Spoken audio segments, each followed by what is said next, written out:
When you come to Jerusalem, I would really encourage you to visit the Garden of Gethsemane site. This is where some of the oldest olive trees in Jerusalem are, and some of these olive trees actually have the roots that go back 2,000 years ago. So don't be fooled by the bark that you see on the outside of the tree. The shoots from the roots actually come up and they continue to grow over the thousands of years. You can see behind me, this is a quiet area where people walk in. There's quite a large area where you can see these trees, and they're just outside of the old city. Wonderful place to come and visit.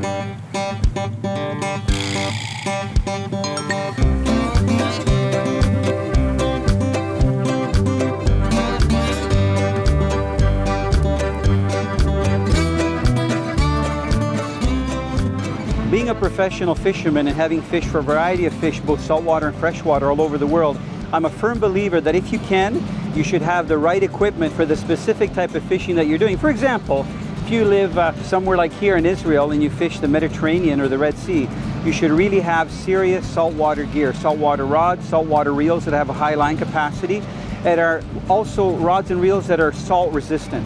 But living in Canada and doing most of my fishing in the northern parts of Canada and the Great Lakes, fishing rivers and streams, all of my fishing gear pretty well is for freshwater fishing.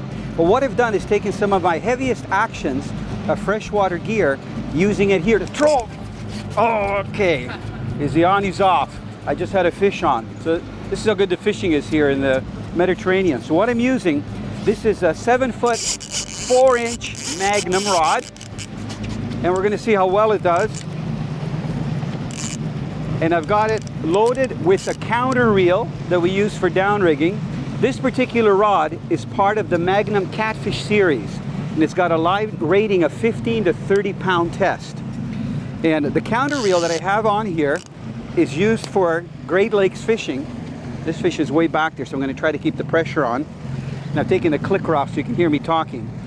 So the counter reel, even though it's not really designed for a lot of 40 to 60 pound test monofilament line, is still great to use with braided line. So I have this reel loaded with Suffix color-coded braid. In this one is 50 pound test line. The line diameter is about 14 pound monofilament. But when I say color-coded, if you look into the reel, you can see that it's different colors. Each color represents 10 yards. And because this rod has a nice long butt, I'm actually using the butt in my belly. If it was a really big fish, I would put a fighting belt on, but I don't need a fighting belt for this size fish. I'm guessing that this fish is probably under 10 or 12 pounds. What we're doing here, as you can see, is trying to get the line out of the way, and I'm trying to keep the fish on top so that I can bring it in.